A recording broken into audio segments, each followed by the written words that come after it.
ओम Shanti. Good evening. Welcome. कैसे हैं आप सब? Cool, happy. अभी दिन कैसा बीता? आज का दिन कैसा बीता सबका? खुश? अभी बहुत कुछ चीजें जो हैं वो हेल्प कर रही है ना अंदर से। हाँ, चीजों को अब अच्छे से डील करने में, सिचुएशन को अच्छे से समझने में। हाँ, एक अलग एंगल मिल गया। हाँ, लाइफ को एक अलग एंगल मिल गया है ना। जब हमारा लाइफ के प्रति परसेप्शन चेंज हो जाता है तो क्या होता है, चीजें आसान लग जाती हैं। एक्चुअली चीजों के प्रति हमारा परसेप्शन ही डिसाइड करता है कि लाइफ डिफिकल्ट है या लाइफ इजी है। डिफिकल्टी भी एक परसेप्शन है और इजीनेस भी एक परसेप्शन है। तो आपको ये समझना है अपने आप में कि मैं अपनी लाइफ को किस फॉर्म में देखता हूँ या देखती हूँ। आपके ऊपर डिफिकल्टी भी आपके हाथ में है और इजीनेस भी आपके हाथ में है। आप किस तरह से जीवन को देखोगे वो उन 4 इंटेलिजेंस के अंदर ही बंधा हुआ है। मैं बार बार उसको इसीलिए लेकर के आ रहा हूँ क्योंकि वहां से आज जो मैं आपके साथ कवर करने वाला हूँ चीज को, वो एक बहुत इंपॉर्टेंट चीज है कि जैसे ही मेरे चारों इंटेलिजेंस एक राइट कॉम्बिनेशन में मेरे पास आते हैं, जैसे कि हमने सबसे पहले रैशनल को समझा, है ना। रैशनल इंटेलिजेंस का हमने क्या मीनिंग समझा? हमने समझा कि भाई कैसे हम कैलकुलेटिव चीजें अगर सीखना चाहते हैं, कोई भी टेक्नोलॉजी सीखना चाहते हैं, स्किल सीखना चाहते हैं, तो हमें रैशनल पे ध्यान देना पड़ेगा। लेकिन रैशनल में हमारे सामने बाधा किसकी आ रही थी? इमोशंस की। क्योंकि जब हम इमोशनली डिस्टर्ब हो जाते हैं तो रेशनल जो अपनी कॉन्सेंट्रेशन खो बैठता है। आप पढ़ाई में मन कब नहीं लगता है? जब आप किसी बात से दुखी हो जाते हैं, सैड हो जाते हैं, फियरिंग हो जाते हैं, या कोई भी प्रोफेशनल काम आप कर रहे होते हैं, घर के चैलेंजेस, अगर आप सैडनेस में, फियर में, एंजाइटी में, स्ट्रेस में चले गए हैं, तो जो आपका कंसंट्रेशन है वो भटक जाता है, डाइवर्ट हो, डिस्ट्रैक्ट हो जाता है, जिसके कारण से आपका रैशनल जो माइंड है वो अपनी वर्किंग को प्रॉपर नहीं कर पाता है। यानी कॉन्शियस माइंड प्रॉपरली वर्क नहीं कर पाता है, कॉन्शियस माइंड कॉन्शियस नहीं हो पाता है, ये समझने के लिए। लेकिन इन दो चीजों में मैं एक और चीज पे लेके आता हूँ आज आपको, इंट्यूटिव माइंड। इंट्यूटिव इंटेलिजेंस क्या होता है आपका, है ना। तीसरा इंटेलिजेंस जो हमने बात करी थी, स्लाइड हम कल दिखा चुके हैं आपको, है ना, स्लाइड वाइज के। Intuitive intelligence. अब इंट्यूटिव इंटेलिजेंस में जनरली आपने देखा होगा, वैसे इस इंटेलिजेंस को माना जाता है कि ये लेडीज में ज्यादा होता है, इसको फेमिनाइन इंटेलिजेंस कहा जाता है ना। आप देखो कभी भी ये माना जाता है कि जो घर में हमारे माताएं बहनें होते हैं उनको जल्दी से किसी चीज की इंट्यूशंस आ जाती है ना। वो उनका इंट्यूटिव जो सेंस होता है वो बहुत हाईएस्ट होता है कंपेयर टू एनीवन एल्स। सो लेकिन अब हमने ये समझ लिया है कि भाई ना तो हम स्त्री है ना पुरुष है ना, हम तो आत्मा है।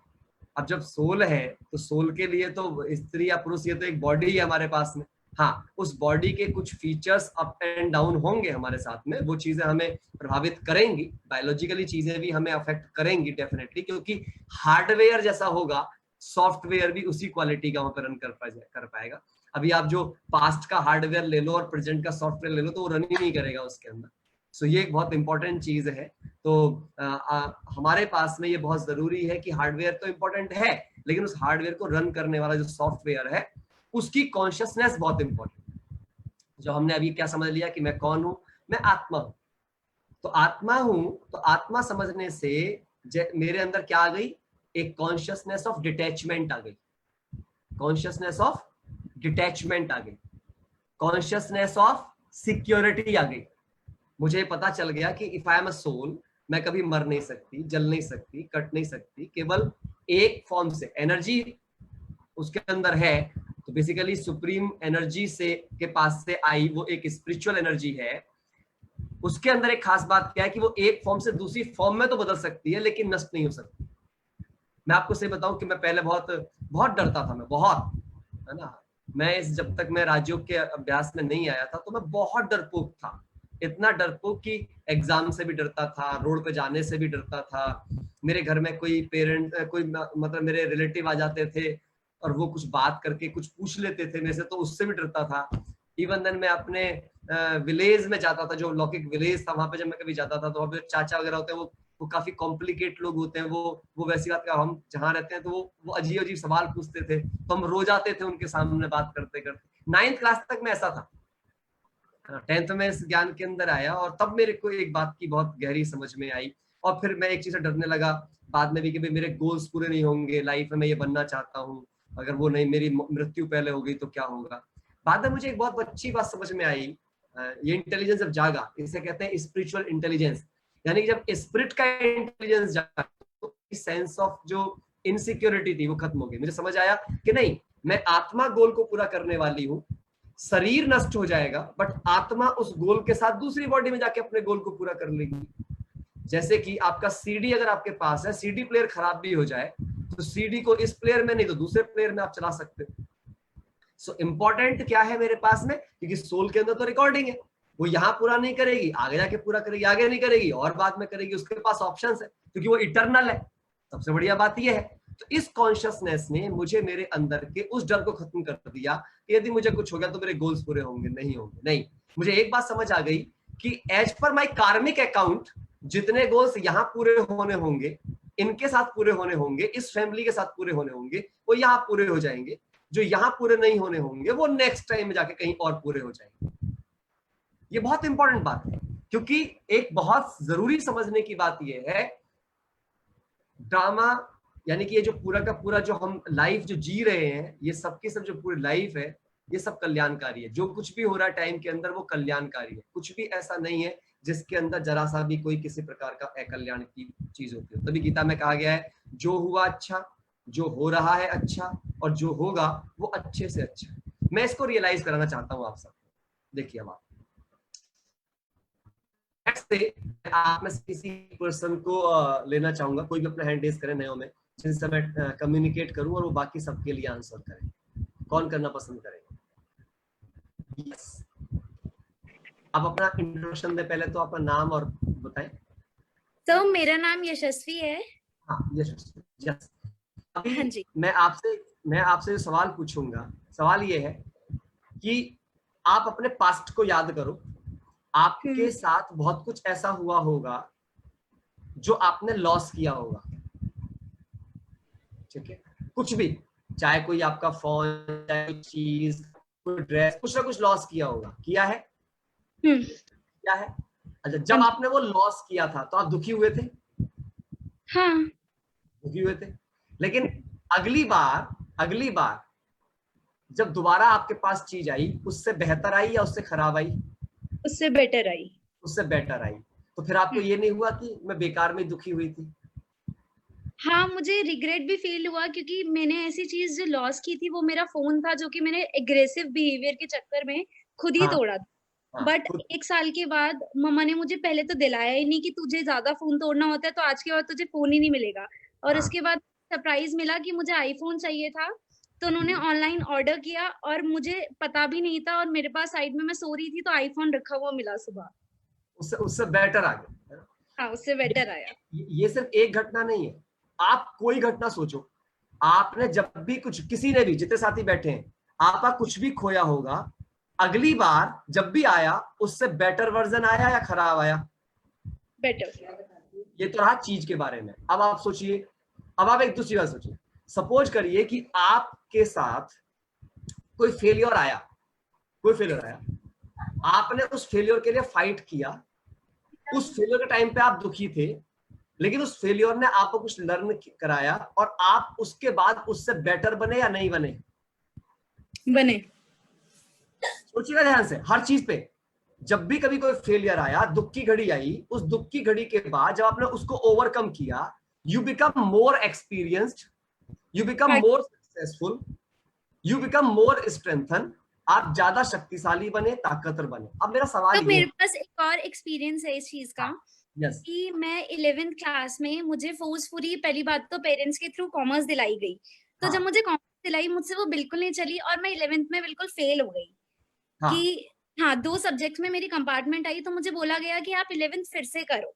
तो उस टाइम पे मैं बहुत ज्यादा स्ट्रेस थी। पर आज जो मेरी क्लास के बच्चे हैं जिन्होंने उस टाइम पे 11th पास कर भी ली थी, still they are doing nothing. कुछ नहीं करते।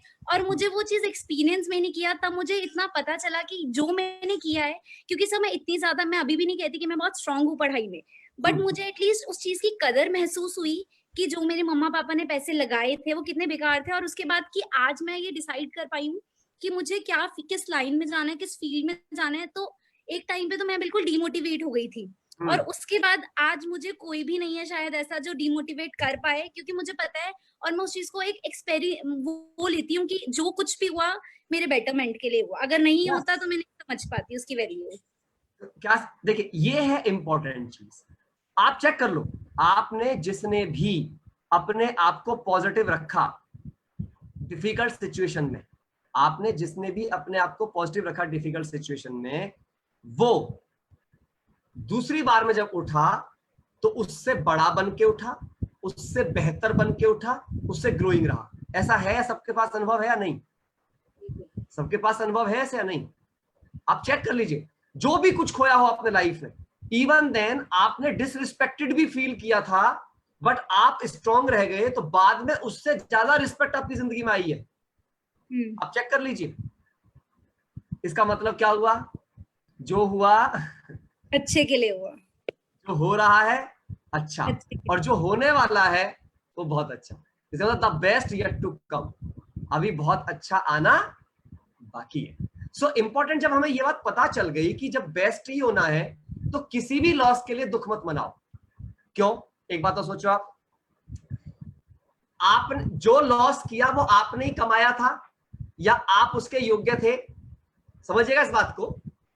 अब आपकी योग्यता बढ़ी हुई है, आपने वो चीज तब कमाई थी जब उसने योग्य नहीं। आप ये सोचिए कि आप पहले से ज्यादा योग्य बन गए हो, पहले ज्यादा क्रिएटिव हो गए हो, पहले ज्यादा मैच्योर हो गए हो। चीज अगर खो भी गई तो आपकी स्किल तो बढ़ गई, और अगर स्किल बढ़ गई है आने वाली है। अगर अगर तो कैसे? अगर पुरानी चीज खत्म, चीज आएंगी कैसे?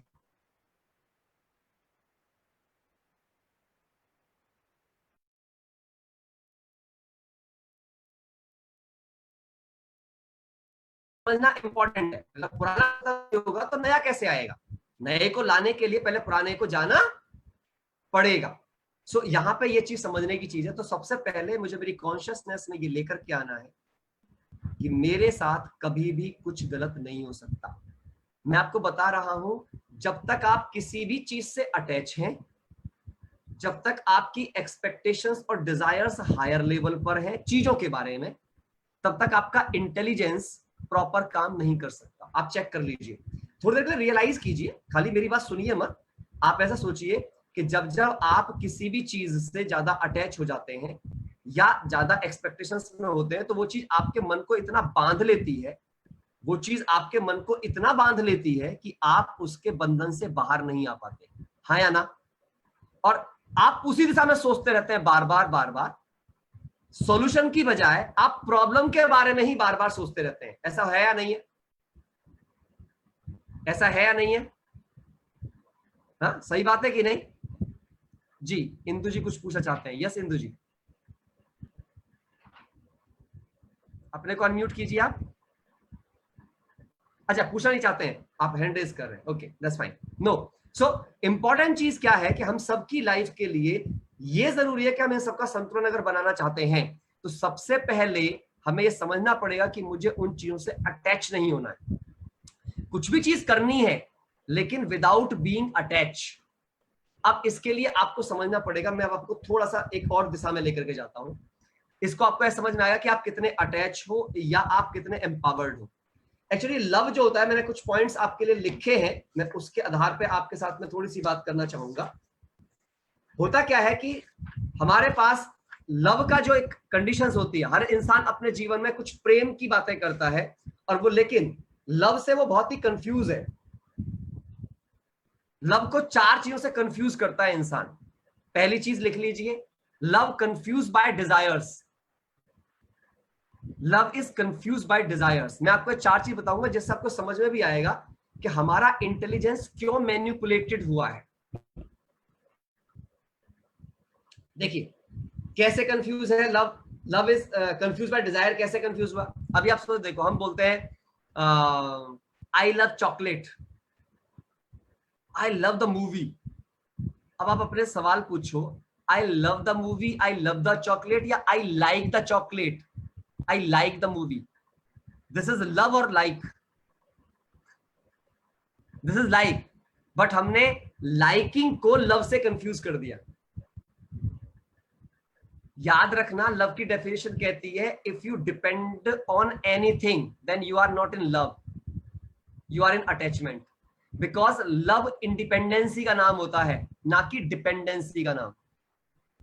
सो हमने क्या किया, तो लव कंफ्यूज बाय डिजायर्स, हमने I want you, I want to with you, live with you. अभी क्या होता है, मैं पहले भी एग्जांपल दिया था, गर्लफ्रेंड बॉयफ्रेंड के अंदर बहुत होता है, या घरों में बहुत होता है।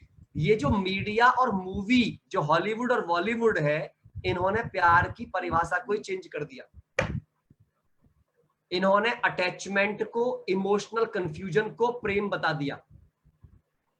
मैं तुम्हारे बिना जिंदा नहीं रह सकता हूं, मैं मर जाऊंगा तुम्हारे बिना। लव कभी कमजोर नहीं करता है, love is an strength, love is not a weakness. Understand very carefully. यदि आप किसी के कारण से भी, चाहे वो आपका बेटा है, बेटी है, पति है, पत्नी है, यदि किसी के कारण से भी आप ये फील करते हो कि आप वीक हो रहे हो लाइफ में, यानी कि उसके बिना आपको जीवन असंभव। देखिए, मुझे प्रेम का मतलब क्या होता है, आप मेरे साथ हो, मैं आपके साथ हूं, वेरी गुड। आप चले जाते हो, मुझे कोई कष्ट नहीं है, मुझे कोई कष्ट नहीं है। This is called love. Love का मतलब होता है रिस्पेक्ट, लव का मतलब होता है यूनिटी। लिख लीजिए, बहुत इंपॉर्टेंट है। Love means respect, love means unity, love means acceptance, love means empowerment, love means encouragement. इसे कहते हैं love in action. Love means cooperation, love means enthusiasm. This is called love. Love means guide, love means coach, love means unconditional. Love never apply any condition. मैं तुम्हें इतना प्यार करता हूं, तुम मुझे इतना प्यार करो। No business in love. मेरी आवाज नहीं आ रही है क्या? कुछ लोगों का मैसेज आ रहा है कि ऑडिबल नहीं है। आवाज आ रही है? क्लियर है वॉइस? वॉइस क्लियर है? तो भाई जिनको आवाज नहीं आ रही है वो अपना इंटरनेट कनेक्शन चेक करें, कहीं ना कहीं वहां प्रॉब्लम होगा, क्योंकि बाकी को आ रही है तो कहीं ना कहीं ऐसा होगा ना। सो इंपॉर्टेंट चीज क्या हो गया, मुझे समझना है ना। Love means sharing, love means caring, sharing and caring, and sharing caring means no attachment, no attachment. This is called love. अगर आप किसी को एंथुसियाज्म दे रहे हो, आप एनकरेज कर रहे हो, आप एम्पावर कर रहे हो, आप एक्सेप्ट कर रहे हो, आप उनसे कोई एक्सपेक्टेशंस नहीं रखते हो, आप गिविंग जोन में हो, ऑलवेज अ गिवर, कॉपरेट कर रहे हो आप, ठीक, तो आप लव, रियल लव कर रहे हैं आप। Parents are the guide and coach for the child. Parenting is not an authority. Understand very carefully. Parenting is an responsibility. अगर आप एक राइट पेरेंटिंग की बात करेंगे, एक लवेबल पेरेंटिंग की बात करेंगे, so parenting is an responsibility, is a responsibility, not an authority. Parenting is not एहसान, ये समझिएगा आप। अगर आप पेरेंटिंग में अपने बच्चों को एहसान दिखा रहे हैं, बहुत ध्यान समझिएगा इस बात को, so this is not love, क्योंकि लव में एहसान नहीं होता है। Love is always giving, no expecting. और जब आप अपने बच्चों के साथ कर्म में सदा उन्हें दिखाओगे कि आप अनकंडीशनली दे रहे हो, सर्व कर रहे हो, तो आपके बच्चे भी भविष्य में आपको अनकंडीशनली सर्व करेंगे। That's very important, that's very important. So ये इंपॉर्टेंट। लव अगेन है, love is mistaken for attachment, है ना। अटैचमेंट से इसको कंफ्यूज किया गया। कैसे कंफ्यूज किया गया अटैचमेंट में? क्या क्या कंफ्यूजन है? जैसे अब कोई क्रिकेट देख रहा है, और ना हमारे देश में क्रिकेट के लिए बहुत बुखार है। आप देखो कि इंसान अपने आप की पहचान क्रिकेट टीम से ही कर लेता है। टीम हारती है और वो हार महसूस करता है, वो यहां बैठे बैठे दर्द में चला जाता है, लोगों को खाना अच्छा नहीं लगता है। ये साइन ऑफ अटैचमेंट है। जब आप किसी से अटैच होते हो और जब वो चीज आपकी एक्सपेक्टेशन पर खरी नहीं उतरती है तो क्या होता है आपको, you go into the pain. आप ये देखिए कि वो 11 खिलाड़ी आपकी जिंदगी बन जाते हैं। उन 11 खिलाड़ियों के बल्ला मारने पर, बॉल मारने पर एक आदमी पूरी तरह अपनी कॉन्शियसनेस, अपना सर्वस्व, अपने इमोशंस, अपनी सब कुछ उनमें खो देता है। ऐसे ही कुछ लोग मूवी देख रहे होते हैं, मूवी में खुद को खो देते हैं। कुछ लोग नाटक देख रहे होते हैं, उसमें खुद को खो देते हैं। आप चेक करिए कि कोई भी मूवी, कोई भी नाटक, कोई भी न्यूज स्क्रीन पे चल रहा है या मेरे माइंड की स्क्रीन पे चल रहा है। यदि कोई भी चीज जो आपके अंदर जा रही है और वो आपके इमोशंस के साथ प्ले कर रही है, आपको अटैच कर रही है फिर वो अपने आप के साथ। फॉर एग्जाम्पल, आपने कार खरीदी, आपकी कार पर किसी ने स्क्रैच मार दिया, बहुत इंपॉर्टेंट बात समझिएगा, तो आपने, क्या होता है आपको, अगर आपको पीड़ा हो रही है तो अगेन आपने अपनी आइडेंटिटी कार बना रखी है। You identify that day by your car, again misidentification हो रही है आपके साथ, you attach with the car. So ये बहुत इंपॉर्टेंट है ना। तो आपको समझना है कि मैं चीजों के द्वारा खुद को आइडेंटिफाई कर रहा हूं या मेरी अपनी true identity, I am a soul, I am peace, I am love, I am happiness, I am power, I am bliss, ये मेरी पहचान है या वो चीजें मेरी पहचान है। और इससे हुआ क्या, गड़बड़ क्या हो गई इससे, आज हमने अपना रिस्पेक्ट और रिगार्ड इस बात पर बेस कर दिया, हम पे कितनी प्रॉपर्टी है, हमारी कितनी बड़ी पोजीशन है, हमारे कपड़े कैसे हैं, हमारे कॉन्टेक्ट किनसे हैं। हम आज इंसानों से नाते नहीं रखते, हम आज चीजों से नाते रखते हैं, पोजीशन से नाते रखते हैं, प्रोफेशन से नाते रखते हैं। आप चेक कर लीजिए, आपके व्यवहार अलग अलग लोगों से अलग अलग तरीके के होते हैं। यही बात साबित कर दी है कि आप इंसान अर्थात आत्मा से बात नहीं कर रहे हैं, आप उनके पोजीशन, पैसा, रिस्पेक्ट, पोजीशन से बात कर रहे हैं। और यही सबसे बड़ा कारण है आज दुखों का। जहां पर भी अंतर आ जाएगा, कंपैरिजन आ जाएगा, वहीं पर कंफ्यूजन आ जाएगा, वहीं पर ही आपका इंफीरियरिटी सुपीरियरिटी आ जाएगा, वहीं पर ही रिस्पेक्ट डिसरिस्पेक्ट आ जाएगा, मान सम्मान, लाभ हानि सब आ जाएगा और दुख की शुरुआत हो जाएगी। Again, love is mistaken by dependencies. Dependencies है ना, जैसे क्या होता है, जो आप देखो, जो एडिक्ट होते हैं लोग किसी चीज के, एडिक्ट है ना, I love T, I love coffee, अरे भैया वो एडिक्शन है आपका, डिपेंडेंसी है। ये बोलो कि I depend on T, I depend on coffee, don't say I love it. कोई भी चीज जो आपको बांध ले रही है, जो आपकी जरूरत बन जा रही है, 4 बजे और चाय चाहिए, सुबह उठे तो चाय चाहिए, इसका मतलब आपको समझ नहीं आ रहा है कि you become dependent on that. अगर आप किसी पर डिपेंडेंट बन रहे हो, दिस इज नॉट लव। मैं अगेन बार बार रिपीट कर रहा हूं, love is an strength, love ताकत है, love is power, love is truth, love is unity. Understand very carefully. So don't confuse love with these things. And one more thing is identification. Love is identification क्या? I am Indian, I am Hindu, I love my religion. ऐसा ऐसा word बोलते हैं लोग, I love my religion, I love my country. दोस्त, you are not love them. आप उनको love नहीं कर रहे हो, you attach with them. यदि आपने अपने देश, दुनिया, चीजों को अपनी पहचान का कारण बना रखा है, तो अगेन क्या होगा, मेरा देश तेरे देश से अच्छा, फिर कंपैरिजन के जोन में फंस गए हम। I love my India, no no, ये कहना, देखिए देश के प्रति प्रेम होने का अर्थ क्या है ये समझना है मुझे। I like my country, I dedicated to my country, I dedicated to my country's wisdom and things, my culture, मैं उसके लिए समर्पित हूं, मुझे वो चीजें पसंद हैं। But don't confuse with love, dependency के रूप में नहीं, रिस्पॉन्सिबिलिटीज के रूप में। देशभक्ति रिस्पॉन्सिबिलिटी है। ये बहुत माइन्यूट सी समझने की चीजें हैं और यही राइट इंटेलिजेंस है। चीजों को राइटली अंडरस्टैंड करके राइटली यूज करना इंपॉर्टेंट, राइट टाइम पे यूज करना, राइट इंटेंशन से यूज करना ही इंटेलिजेंस की पहचान है। सो दैट्स वेरी इंपॉर्टेंट, जो कि हमें पता होना चाहिए कि लव को हमें किन्हीं चीजों से कंफ्यूज नहीं करना, आइडेंटिफिकेशन से नहीं करना, डिपेंडेंसी से नहीं करना, अटैचमेंट से नहीं करना, डिजायर्स के साथ हमें लव को कभी कंफ्यूज नहीं करना।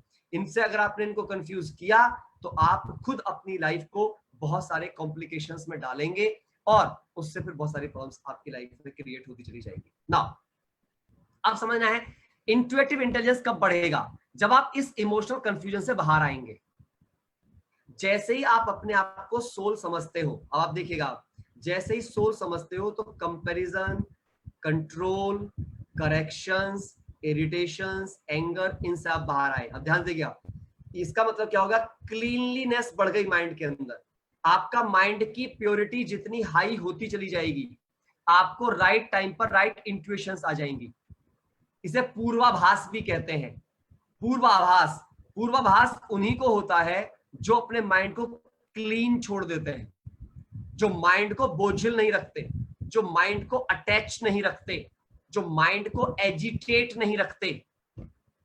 कहीं पर भी अगर आपका माइंड कहीं भी एजिटेट है, कंफ्यूजन में है, इरिटेशन में है, गुस्से में है, किसी भी चीज को लेकर के लॉस की फीलिंग में है, सैड दुख की फीलिंग में है, तो आप ये समझ लीजिएगा आपका माइंड पूर्वाभास नहीं कर पाएगा, क्योंकि आप बार बार उन्हीं चीजों के बारे में रोते रहेंगे।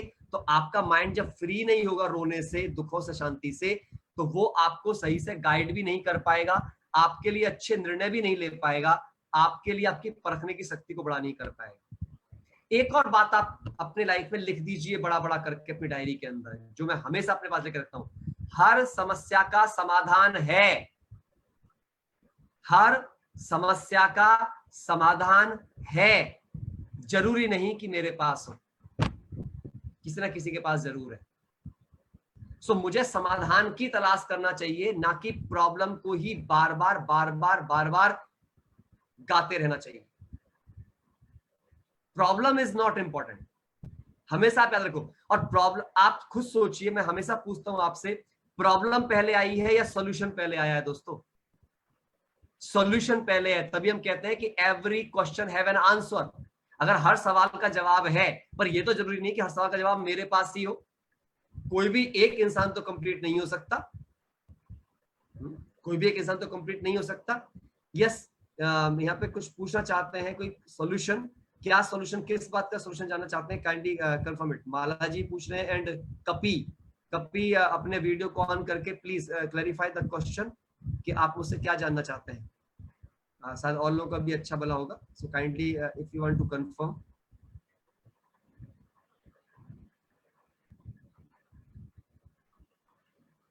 कपी, can you want to clear your question? और माला जी, आपने पूछा है इसके अंदर सॉल्यूशन, बट सॉल्यूशन किस चीज का?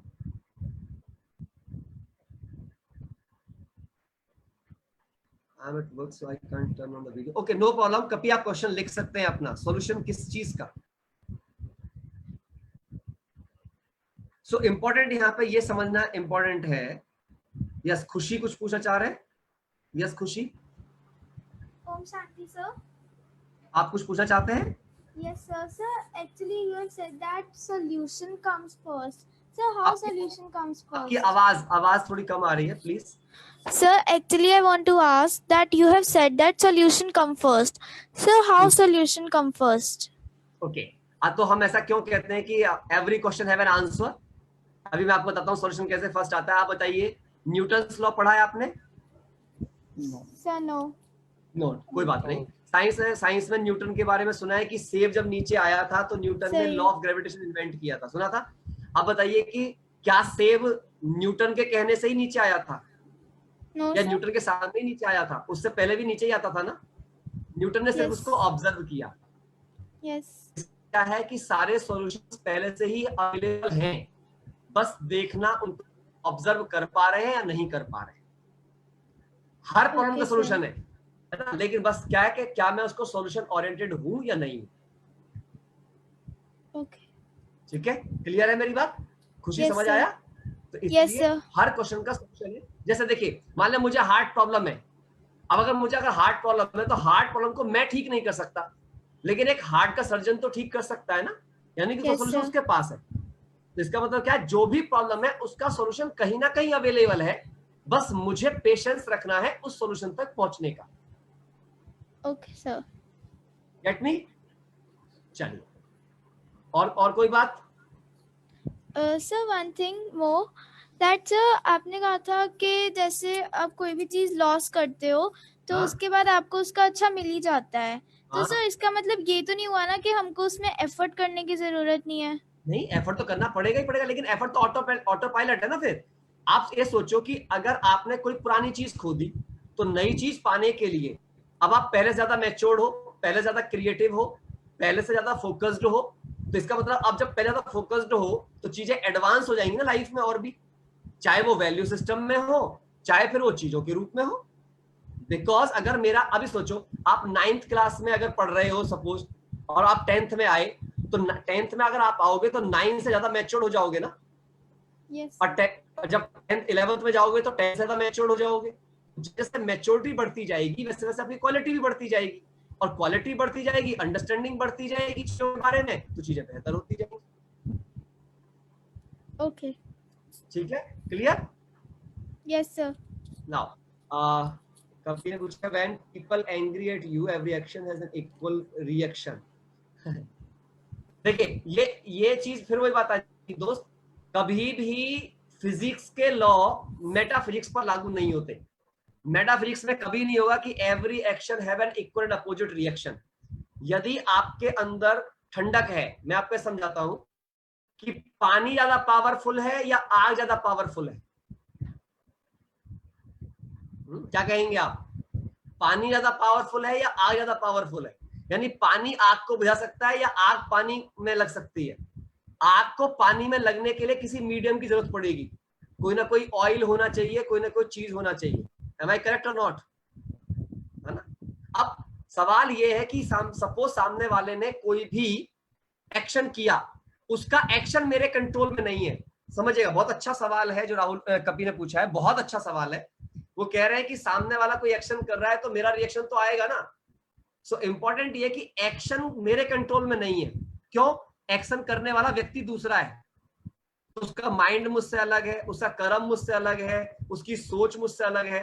इसका मतलब उसका एक्शन भी मुझसे क्या होगा? अलग होगा। लेकिन उस एक्शन पे क्या रिएक्शन चूज करना है, it is totally in my control. अब सवाल यह है कि सामने वाले ने एक गलत एक्शन किया, तो क्या मुझे रिएक्शन गलत चुनना चाहिए? उसका रिजल्ट क्या होने वाला है? अगर सामने से किसी ने एंगर का एक्शन चूज किया, तो मुझे कौन सा एक्शन चूज करना चाहिए? कूलनेस। क्योंकि अगर मैंने भी एंगर का ऑप्शन चूज किया, बोथ विल हर्ट। लेकिन अगर मैंने कूलनेस का ऑप्शन चूज किया, थोड़ी देर के बाद में सामने वाले को भी अपनी गलती रियलाइज हो ही जाएगी। लेकिन हाँ, दम बहुत चाहिए।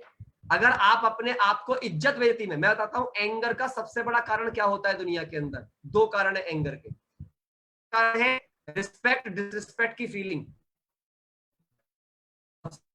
चीज है, मैं ऐसा सोचता हूं कि पूरी दुनिया को मेरे अकॉर्डिंग चलना चाहिए।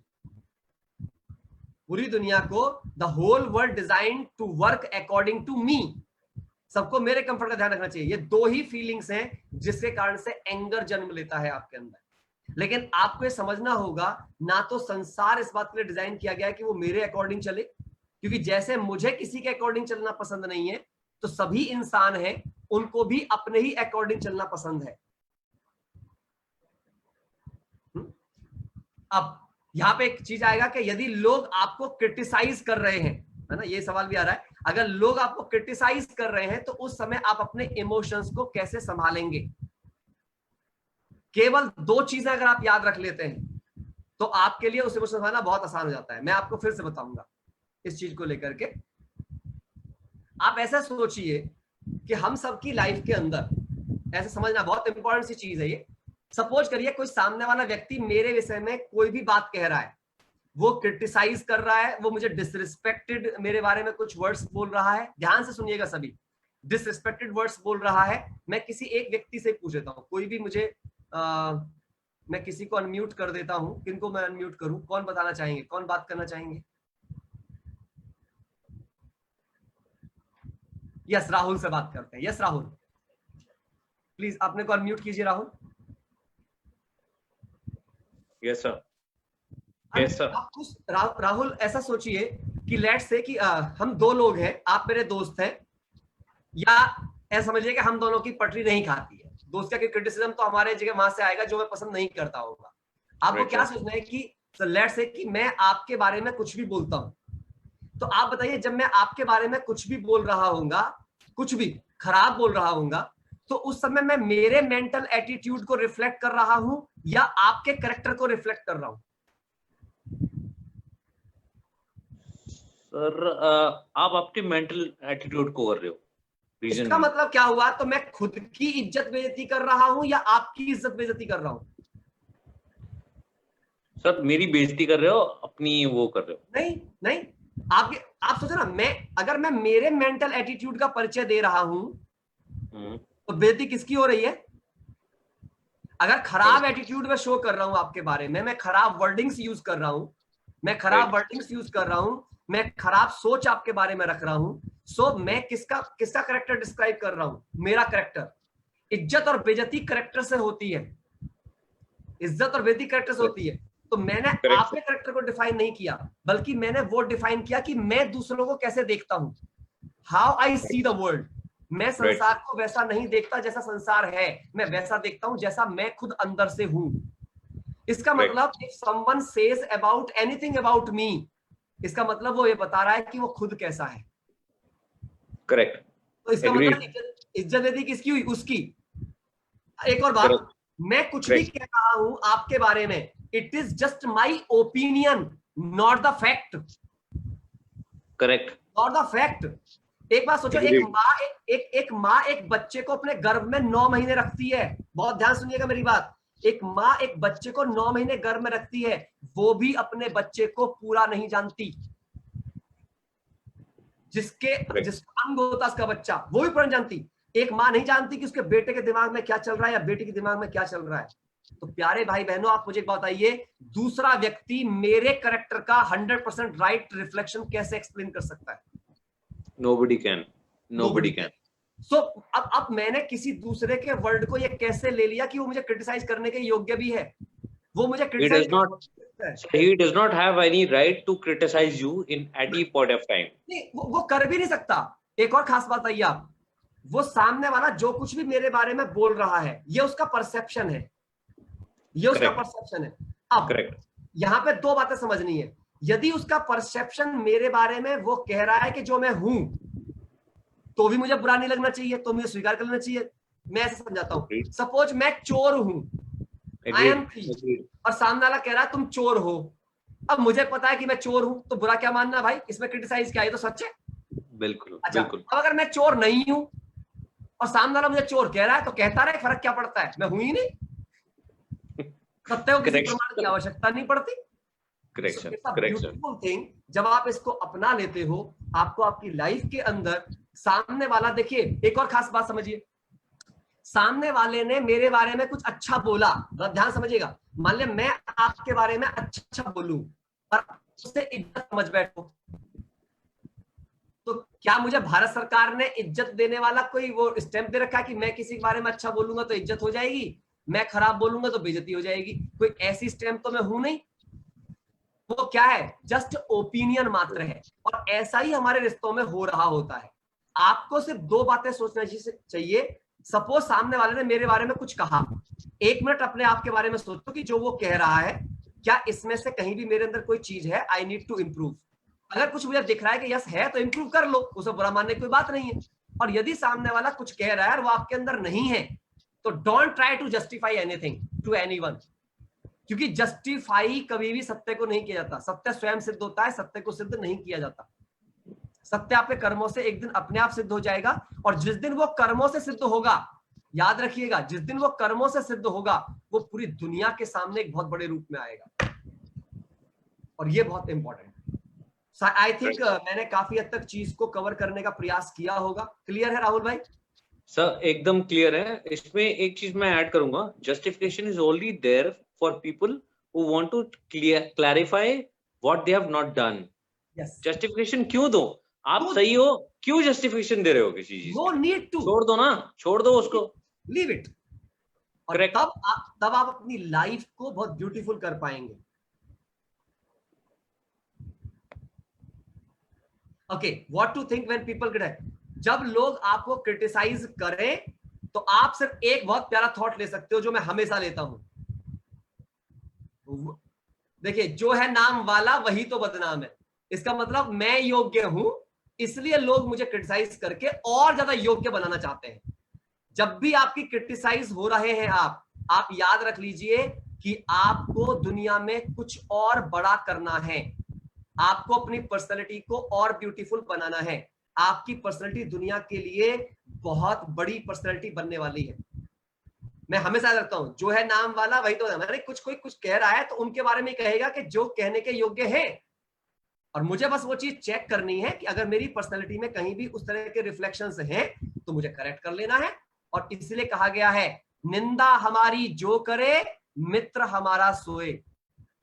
जो हमारा निंदक होता है वही हमारा सच्चा मित्र होता है रियल में, क्योंकि जब तक हमारी निंदा होती रहती है हम इंप्रूवमेंट के जोन में होते हैं, और जिस दिन हमारी ज्यादा तारीफ होनी शुरू हो जाती है हम कैजुअल जोन में चले जाते हैं, हम कंफर्ट जोन में चले जाते हैं और हमारी लाइफ का इंप्रूवमेंट रुक जाता है।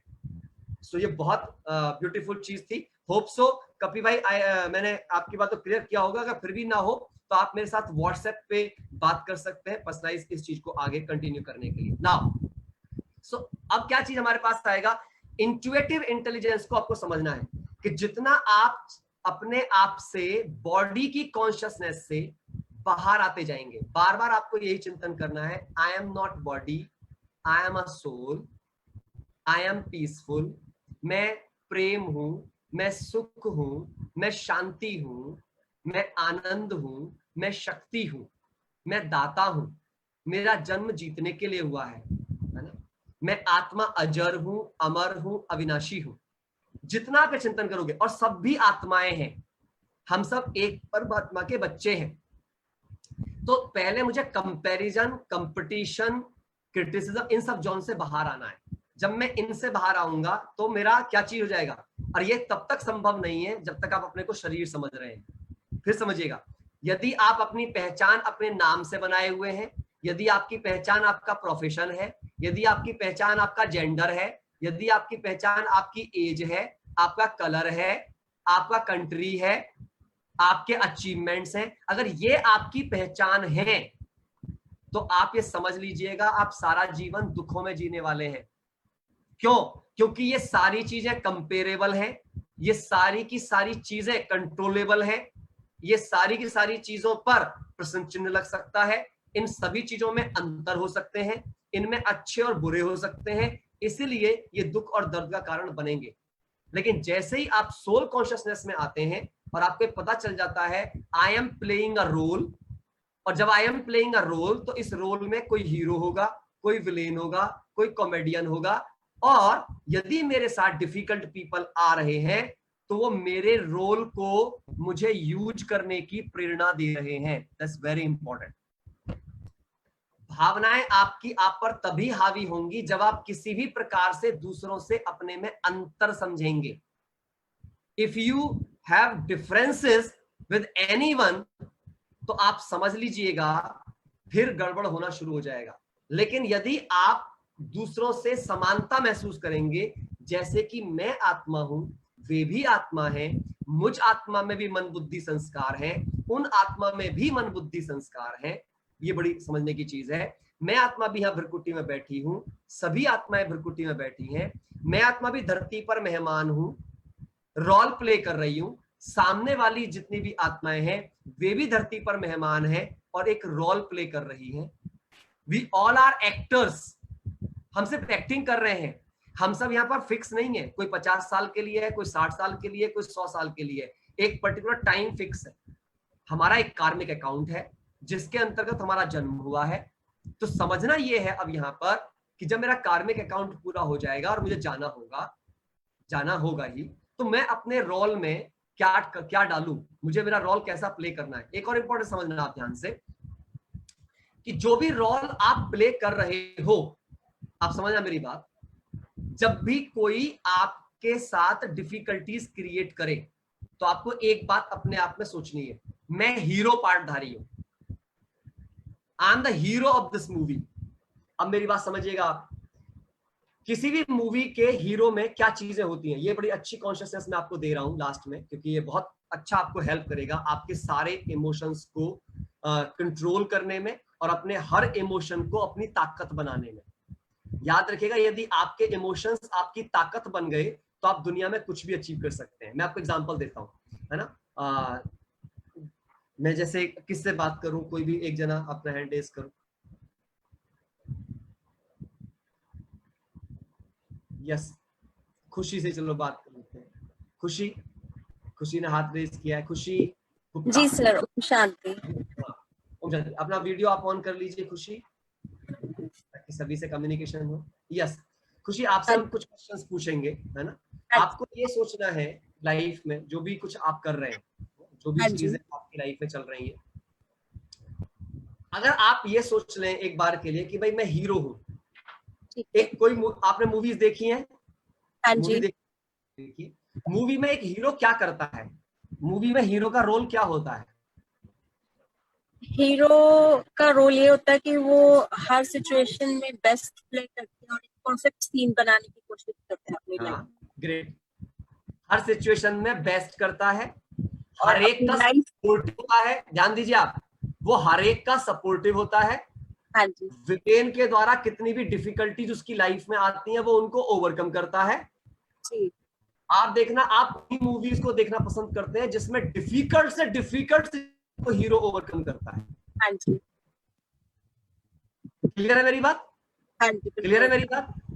तो जब हमें वे ही मूवी पसंद आती है जिनमें हीरो डिफिकल्ट सिचुएशन को ओवरकम करता है, तो मेरी मूवी का मैं हीरो खुद के लिए कंफर्ट क्यों चाहता हूं?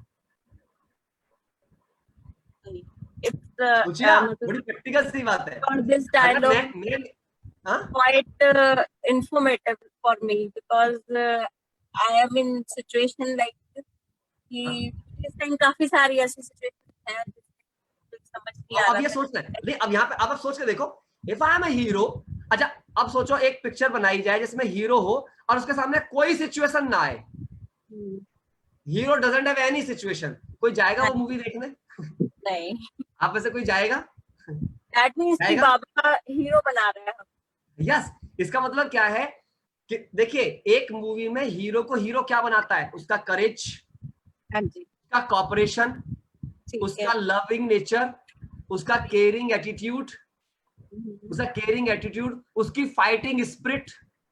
समझिए आप ध्यान से, हीरो को हीरो बनाने का कारण क्या होती हैं? वैल्यूज। लेकिन मैं कहां फोकस हूं? हम क्या देखते हैं हीरो का? हम देखते हैं हीरो का स्टाइल।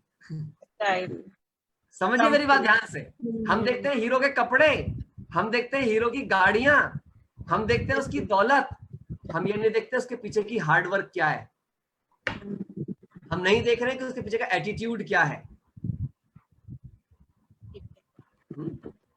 समझना इस बात को, दैट्स वेरी इंपॉर्टेंट।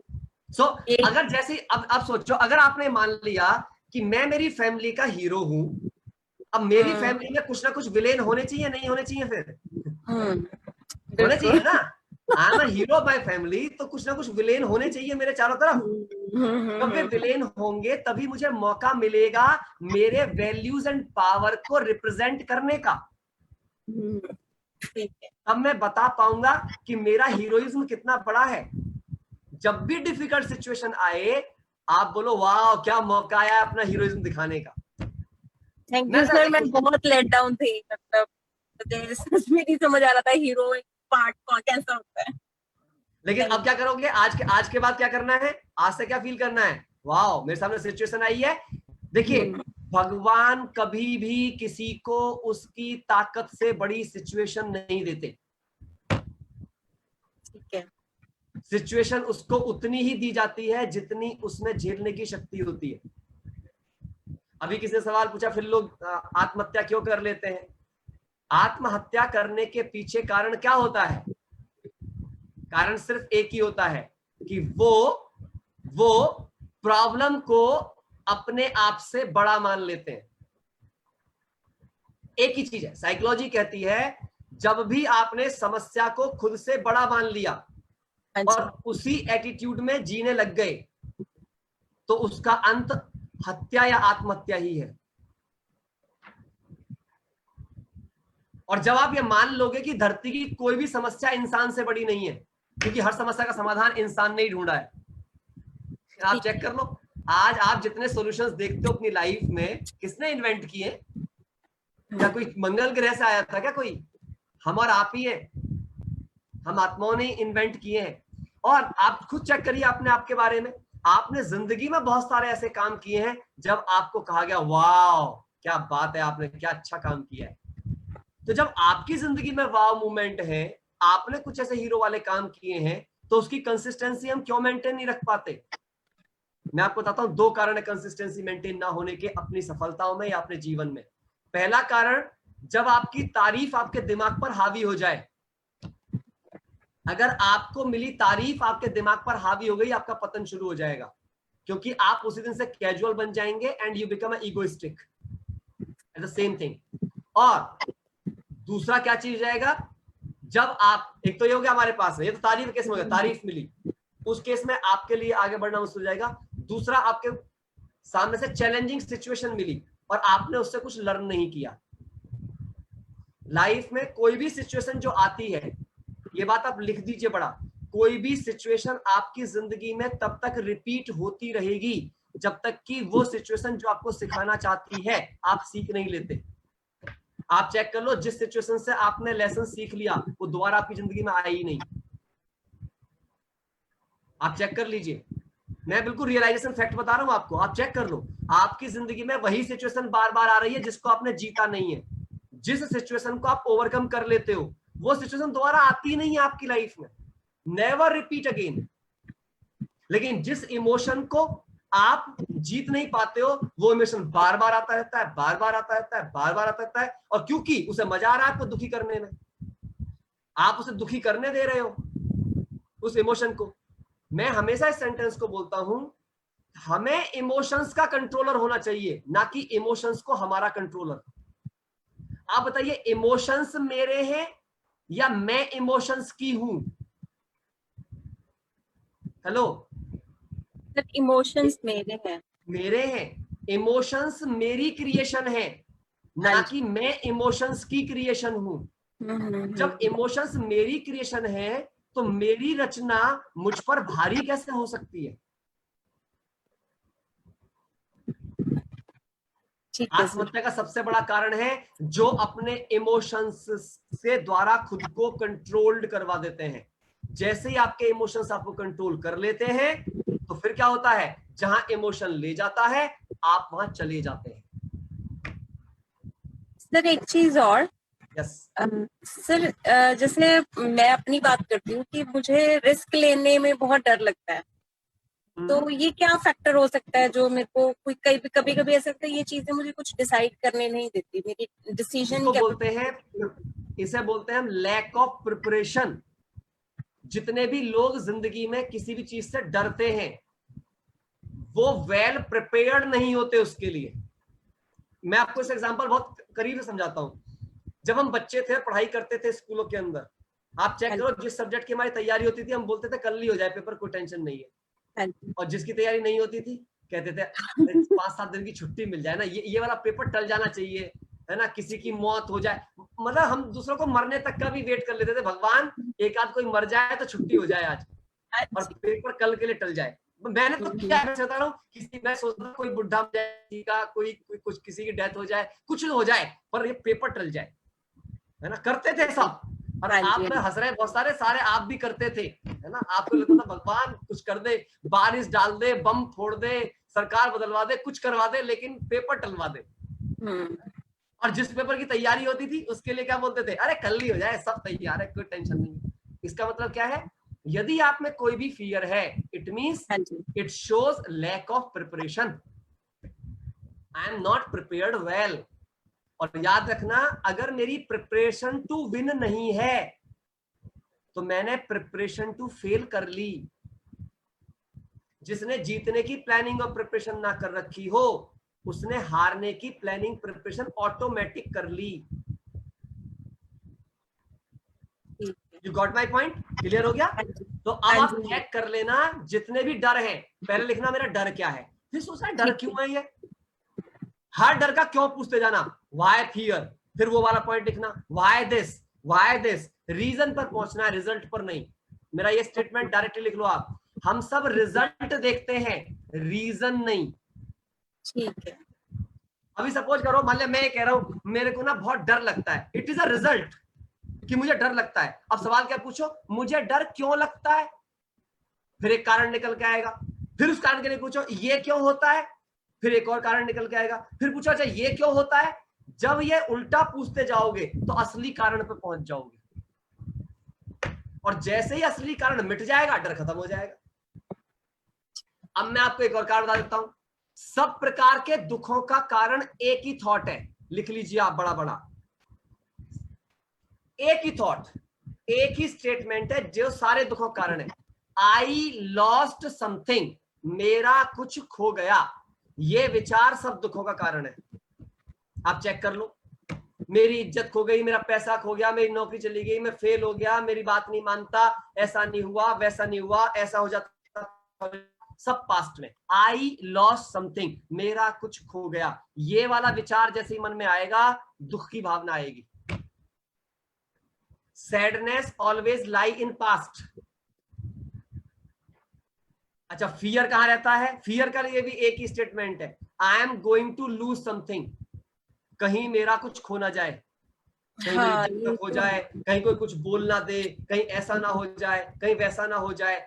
भविष्य की दुर्कल्पनाओं को सोच सोचकर वर्तमान में डरते रहते हैं, मेरा कुछ खो ना जाए। अब इन दोनों बातों का इलाज एक ही चीज है, सोल कॉन्शियसनेस। मैं कौन हूं? आत्मा। आत्मा। अच्छा, अब एक बात सोचो, लेट से मेरा आज तक जो कुछ भी खोया है जिसके लिए मैं दुखी होती हूँ, समझ रहा आप, सपोज मैं फेल हो गई थी, मेरी किताब खो गई थी, मेरे चोरी हो गए थे, मेरा एक्सीडेंट हो गया था, मेरे घर में किसी की डेथ हो गई थी, इन सारी चीजों को सोचना, क्या ये चीज परमानेंट थी या इनको एक ना एक दिन मिटना ही था? मिटना ही था। जो भी चीज आपकी आज तक खोई है, मैं से सवाल पूछता हूँ खुशी, जो भी कुछ आज तक खोया है क्या वो सदा रहने वाला नहीं? खोना है ना। लेट से मेरा फोन है और ये टूट जाए, तो इसे तो टूटना ही है, आज में टूटेगा तो 2 साल बाद टूट जाएगा। सवाल तो ये कि एक इसकी तो एक लाइफ है ना। तो जितनी भी चीजें होती हैं हमारे आसपास या जो भी हमने आज तक खोया है वो विनाशी था या अविनाशी था? ठीक है, वो विनाशी ही था। विनाशी था। अच्छा, तो अब आप मुझे बताओ, क्या मैं उसे लेकर पैदा हुई थी? नहीं। क्या मैं उसे लेकर जा सकती हूँ? नहीं। तो दुख किस बात का है भाई? जिसे ना लेके पैदा हुई, जिसे ना लेकर के वापस जा सकती हूँ, ठीक है, और जिसका विनाश होना ही था, तो क्या उसके लिए दुखी होना राइट है? और उसके बाद भी जब वो चीज विनाश हुई तो अगली बार उससे अच्छी चीज आई, तो ये भी खास बात है कि जब भी पुराना खत्म होता है नया उससे अच्छा आता है। तो दुख किस बात का? खुशी होनी चाहिए, हाँ या ना? जब हम बुढ़ापे में हमारी डेथ हो जाती है, हम शरीर छोड़ देते हैं, तो अगले जन्म में जाके छोटा बच्चा बनते हैं ना। हाँ जी। तो मरने का दुख किस बात का, जब अगला अच्छा जन्म मिलने वाला है। अरे बुढ़ापे में चलने के लायक नहीं है, लाठी से चल रहे हैं, बीमार पड़े हैं, दुखी हैं, अशांत हैं, दूसरों पे बोझ बने हुए हैं, अच्छा है डेथ हो गई, कम से कम जाके दूसरा जन्म ले लो। अच्छा, कुछ बोलते हैं जी यंगस्टर में डेथ हो गई, इट्स ओके, वो उसका पार्ट था, उसका समय था, कार्मिक अकाउंट खत्म हो गया, चला गया। जहां कार्मिक अकाउंट होगा वहां पर जाकर के टाइम पूरा करेगा। अच्छा, अब आप सोचो, चलो सपोज आप रो भी लो, हमारे घर में किसी की डेथ हो जाए और हम रोते रहे खूब लंबा टाइम तक, क्या वापस आ जाएगा इंसान? अच्छा, हम सब कौन है? हम सब कौन है? सोशल एनिमल हैं या हम एनिमल हैं? Social animal. अच्छा, एज ए सोशल एनिमल हमें किस दिशा में काम करना चाहिए? जिस दिशा में कोई रिजल्ट मिले या रिजल्ट ना मिले। एक इंसान को किस दिशा में काम करना चाहिए? जहां पर रिजल्ट मिले या रिजल्ट ना मिले? रिजल्ट मिले। रिजल्ट मिले। अच्छा, अब बताओ, एक इंसान की डेथ हो गई और पूरे सब लोग चिंगाड़ के रो रहे हैं वहां पर, क्या रोने से वो आत्मा वापस आ जाएगी? नहीं। तो हम एक ऐसी दिशा में काम नहीं कर रहे जहां पे कोई रिजल्ट ही नहीं है। तो क्या दुख व्यक्त करने का ये सही तरीका है?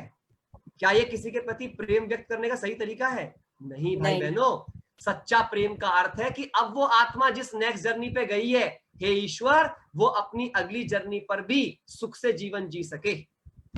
इसे कहते हैं प्रेम। और वो कब होगा? जब यहाँ पे हम उसके लिए दुख नहीं, उसके लिए प्रार्थना करेंगे। तो दुख की, अब कभी दुख में अच्छी प्रार्थना हो सकती है? गलतफहमी है। प्रार्थना प्रेम से अच्छी होती है। तभी कहते हैं भगवान प्रेम का भूखा होता है, दुखों का भूखा नहीं होता।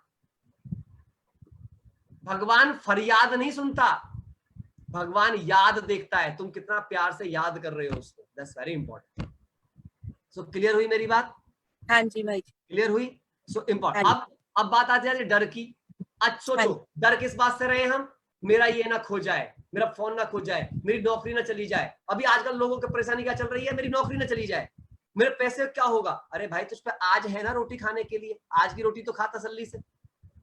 ऊपर वाले ने जन्म दिया है तो 100% तेरी रोटी का इंतजाम मरते दम तक का कर रखा है उसने। वो तेरे को हो सकता है कि 4 प्रकार के पकवान ना दे, पर तेरी दाल रोटी का गुजारा जरूर देगा तेरे को। बस हिम्मत रख। सांप सीढ़ी का खेल देखा है ना? सांप सीढ़ी खेल के अंदर आदमी 99 में पहुंच जाता, सांप बैठा रहता बड़ा वाला। बड़ा वाला सांप सीधा 10 पे पहुंचा देता है, वो खाते सीधा 10। लेकिन गेम में तो रहते हैं हम। इंपॉर्टेंट ये है, जिंदगी भी सांप सीढ़ी का गेम है। कई बार सांप खाएगा, नीचे आ जाओगे। हो सकता है कि बहुत बड़ा वाला सांप खा जाए और बिल्कुल 10 पे ले जाए, लेकिन 10 पे आकर भी सर्वाइवल में रहोगे, गेम में रहोगे, कोई टेंशन नहीं है, घबराना नहीं है। ठीक है। तो मैं कुछ खो नहीं सकता, मेरा कुछ भी नहीं खो सकता, ना मेरे पैसे खो सकते, ना मेरी चीज खो सकती, क्योंकि मैं तो आत्मा हूं। और मैं आत्मा क्या लेके पैदा होती हूँ? कर्म और भाग्य। और जब मैं आत्मा कर्म और भाग्य लेके पैदा हुई हूं, तो फिर किसी की कमी कैसे पड़ सकती है? मेरा कर्म और मेरा भाग्य मेरे साथ है। तो मुझे साधनों पे ध्यान देना चाहिए या कर्म पे ध्यान देना चाहिए? कर्म पे। कर्म पे। कर्म ठीक होगा, साधन अपने आप आ जाएंगे। हाँ या ना? हाँ जी। अभी सोचो, कोरोना ने हमें कम से कम में जीना सिखाया नहीं सिखाया? बताओ आप। हाँ जी, बिल्कुल। कोरोना ने हमें कम से कम में जीना सिखाया नहीं सिखाया? बिल्कुल। हमें यही पता चल गया ना कि हम बहुत कम पैसे में जिंदगी बना सकते हैं। आप सोचो, मेरी गाड़ी चलती थी, मेरा महीने में कम से कम 10,000 का डीजल फूकता था। आप पता है 3 महीने में ही, 3 महीने पूरे हो गए, 3 महीने में मुश्किल से 4-5 हजार रुपए का डीजल फूका है, वो भी अब जबकि लॉकडाउन खुल गया उसके बाद। कहाँ हर महीने 8-10 हजार का, यानी कि 3 महीने में 30,000 का डीजल फूकता, आज केवल 5,000 का फूका, 25,000 बच गए। 5 महीने घर का राशन बच गया। लाइफ को प्रॉब्लम की तरह देखोगे ना तो लाइफ प्रॉब्लम दिखेगी, लाइफ को सॉल्यूशन की तरह देखोगे ना, लाइफ इतनी ब्यूटीफुल चीज है, इसको कभी किसी के लिए कंप्रोमाइज मत करो, और लाइफ के क्षणों को कभी दुख में बिताओ मत। You are a hero of your movie. आप अपनी मूवी के हीरो हो, और आप समझ लो, जितनी डिफिकल्ट सिचुएशन आ जाए ना आपके सामने, आप बोलो वाह, अब मुझे अपना हीरोइज्म दिखाने का मौका मिला है। आप मुझे बताइए, महात्मा गांधी के सामने अंग्रेज समस्या थे या अपॉर्चुनिटी थे? अपॉर्चुनिटी थे ऑब्वियसली, तभी वो आज लेकिन देखते कैसे उसे, और कितनी प्रॉब्लम डाली, लैट्रिन का टोकरा रख दिया, क्या क्या मुश्किलें डाली, कितना मारा पीटा गुरा। आप मुझे बताओ, अगर अंग्रेज भारत में ना आते, महात्मा गांधी कोई पूछता? नहीं। सोचो आप, कोई पूछता? अच्छा, आज हम महात्मा गांधी को डिग्री की वजह से जानते हैं या उनके त्याग और सेवा की वजह से? उनके त्याग और सेवा, कर्म की। इसका मतलब इंसान को बड़ा कौन बनाता है, डिग्री या त्याग और सेवा? उसके कर्म। उसके कर्म, त्याग और सेवा, दूसरों के प्रति प्रेम का भाव। Understand very carefully. मैं आपको अच्छा बताओ, लोग मुगलों को गाली देते रहते हैं, मुगल ना आते महाराणा प्रताप को कोई जानता? नहीं। इसका मतलब जब जब विलेन आया है तब तब एक बड़े हीरो का जन्म हुआ है। सवाल ये नहीं है कि मुश्किलें क्या ही आपकी जिंदगी में, सवाल ये है कि उन मुश्किलों को ओवरकम करने के लिए आपने क्या किया। क्लियर हुई मेरी बात? हाँ जी भाई। आई थिंक मैं अपनी बात को समाप्त कर दूं, टाइम ज्यादा हो गया है, 10:07 हो चुका है ना। सो अभी हम यहीं पर अपनी बात आज पूरी करते हैं। ये मैं अभी आपके साथ इसीलिए कन्वर्सेशंस कर रहा हूं ताकि आप इन सब इमोशनल कंफ्यूजन से बाहर आ जाएं अपनी जिंदगी में। और मैं फिर वेलकम करूंगा, मैं आगे किसी भी चैप्टर पे तब तक नहीं पढ़ना चाहूंगा, चाहे गॉड का चैप्टर चाहे और चैप्टर्स हैं, जब तक कि आप सोल की पावर को ना समझ लें। कल आपके लिए प्रैक्टिस है, कल पूरा दिन आपको सोल कॉन्शियसनेस में जी के देखना है, आपको इमेज करना है मैं भी आत्मा हूं, ये सब भी आत्माएं हैं, मैं इस धरती पर एक हीरो हूं, मैं इस धरती पर हीरो हूं। कोई भी डिफिकल्ट सिचुएशन आनी है, आपको सोचना है एक हीरो कैसे सोचेगा, बस वैसे ही सोचना है और उसके ऊपर एक्ट करना है। हीरो का जन्म विन करने के लिए होता है, हीरो कभी हारता नहीं है, हीरो कभी भी हारता नहीं है। और मेरा डायरेक्टर कौन है? परमात्मा, वो मेरे साथ है, तो मेरी हार तो वैसे ही निश्चित, मतलब मेरी हार तो असंभव है, मेरी जीत तो वैसे ही निश्चित हो गई है। तो क्या करना है? मैं आत्मा हूं। अच्छा, आत्मा हूं तो कोई एक्सपेक्टेशन नहीं है, आत्मा हूं तो कोई अटैचमेंट भी नहीं है, क्योंकि धरती पर मेहमान हूं, ये शरीर छोड़ना ही है, ये चीजें छोड़नी है, ये मेरी है ही नहीं, ना मैंने लाई थी ना लेके जाऊंगी, डायरेक्टर ने मूवी में दिया मुझे रोल में यूज करने के लिए। अब एक हीरो एक पिक्चर के अंदर बहुत अच्छे महल में रहता है, महल को क्या साथ ले जाता है? क्या उसकी गाड़ियां साथ ले जाता है, कपड़े साथ ले जाता है, क्या उन पैसों को साथ ले जाता है? कितना अरबपति दिखा देते हैं उसको, 10,000 करोड़ का मालिक, रियल में होता है वो 10,000 रुपए का मालिक भी नहीं। Understand it? सो मैं हीरो हूं मेरी मूवी का, मेरे डायरेक्टर ने चीजें दी हैं मुझे यूज करने के लिए। मुझे एक और ध्यान रखना, मुझे चीजों को यूज करना है, चीजें मुझे यूज ना करने लग जाएं। यदि चीजों पर मेरी डिपेंडेंसी हो गई, इसका मतलब चीजें मुझे यूज कर रही हैं। अगर फोन मेरी एडिक्शन बन गई है, फोन के बिना रहा नहीं जाता है, इसका मतलब फोन मुझे यूज कर रहा है, मैं फोन को यूज नहीं कर रहा हूं। आपको चेक करना है आप टेक्नोलॉजी को यूज कर रहे हो या टेक्नोलॉजी आपको यूज कर रही है। राहुल पूछ रहे हैं how can we classify good soul और bad soul? Good soul bad soul कुछ नहीं होता है, सिर्फ सोल होती है, उनके संस्कार गुड और बैड हो सकते हैं, और संस्कार depend on the karmas, the kind of actions you will do, they will decide, आपके बारे में वो बताएंगे कि आपको किस रूप में जाना जाएगा दुनिया के अंदर। आप एक, इसलिए आत्मा को 5 भागों में बांटा गया था, मैं बता देता हूं, कर्मों के आधार पर 5 भाग हैं आत्मा के, आप चाहे तो लिख भी सकते हैं। देवात्मा, महान आत्मा, धर्मात्मा, पुण्य आत्मा और पापात्मा। देवात्मा, महान आत्मा, धर्मात्मा, पुण्यात्मा, पापात्मा, यानी कि दिव्य कर्म करने वाले, सदा देने वाले देवात्मा, महान कर्म करने वाले महान आत्मा, ठीक है, धर्म की स्थापना करने वाले लाइक क्राइस्ट, बौद्ध, धर्मात्मा, पुण्य कर्म करने वाले पुण्यात्मा लाइक महात्मा गांधी हो गए, विवेकानंद जी हो गए, पुण्य आत्माएं हैं जिन्होंने कुछ पुण्य किए धरती के लिए, है ना। और पापात्मा, जो ऐसे कर्म करें जिससे कि समाज में क्या हो, अव्यवस्था फैले, जो किसी को दुख देने वाले कर्म करते हो उन्हें कहा जाता है पापात्मा। तो ये हमें समझना है 5 चीज। अब आपने को चेक कर लो मैं कौन सी वाली आत्मा, है ना। सदा सबको देने वाले हो, सुख दोगे तो सुखदेव बन जाओगे, और दुख दोगे तो दुखदेव बन जाओगे, दुखदेव बनोगे तो पापात्मा कहलाओगे, सुखदेव बनोगे तो देवात्मा कहलाओगे। ठीक है, चलिए 2 मिनट के लिए हम सब परमात्मा को थैंक यू करेंगे एंड आगे बढ़ेंगे। कल हम बात करेंगे कुछ और चीजों को लेकर के आगे आएंगे, इमोशंस की कैटेगरी को और आगे लेकर के जाएंगे, क्योंकि हमें इमोशनली इंटेलिजेंट बनना है पूरी तरह। आप इमोशनली इंटेलिजेंट बन गए तो life become beautiful for you. ठीक है, चलिए तो अभी हम 2 मिनट के लिए थैंक यू करेंगे गॉड को। तो अपने आप को आप पूरा विजुलाइज करें कि मैं आत्मा, पॉइंट ऑफ लाइट, भ्रुकुटी के बीच विराजमान हूं।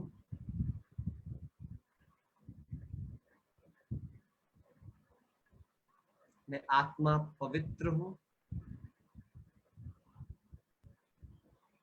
मैं आत्मा सुख हूं, शांति हूं, प्रेम हूं, आनंद हूं, ज्ञान स्वरूप हूं।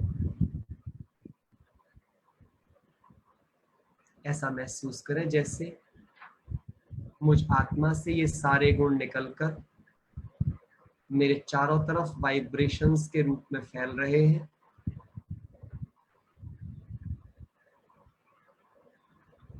मेरे पूरे शरीर में समा रहे हैं, मेरे चारों तरफ मेरे घर में समा रहे हैं। थैंक यू गॉड, आपकी ब्लेसिंग से मैं और मेरा परिवार स्वस्थ है, समृद्ध है, गुणवान है, चरित्रवान है, यूनाइटेड है। थैंक यू गॉड, आपने हम सभी के गुण जगाकर एक दूसरे का सहयोगी बना दिया। आपने हमें एक दूसरे में सदा गुण देखना सिखा दिया।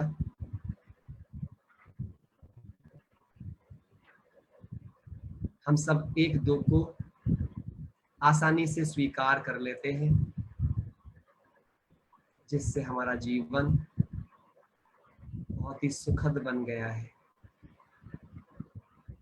आपकी छत्र छाया में और मार्गदर्शन में हमारा जीवन खुशियों से भर गया। हमें सबसे प्रेम है, सबको हमसे प्रेम है।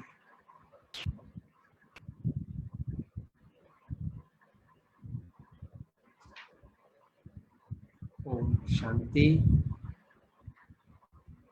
Good night. कल फिर से हम मिलेंगे चीजों करके। आप जो क्वेश्चंस मुझे चाहें तो व्हाट्सएप पर भी लिख सकते हैं। मेरा नंबर शायद सबके पास है ही, पहले दिन से बता चुका हूँ। जिनके पास ना हो तो जहाँ से भी आपके पास ये मैसेज आया हो आप उनसे वो नंबर ले सकते हैं और मुझे क्वेश्चंस भेज सकते हैं। और अच्छा लगता है आप सबके साथ हम ऐसे मिलते रहें। होप सो सेशंस आपके लिए यूजफुल हो रहे हैं, सबके लिए सेशंस यूजफुल है। हाँ, यूजफुल है, यस। क्योंकि देखिए आपका समय भी कीमती है और हम चाहते हैं कि आपका समय किसी का भी वेस्ट ना हो। तो जो चीज आपके पास तक जाए वो आपको हेल्प करे आपकी लाइफ को और बेटर करने में, अच्छे से अच्छा करने में। ठीक है, चलिए, okay, good night, Om Shanti.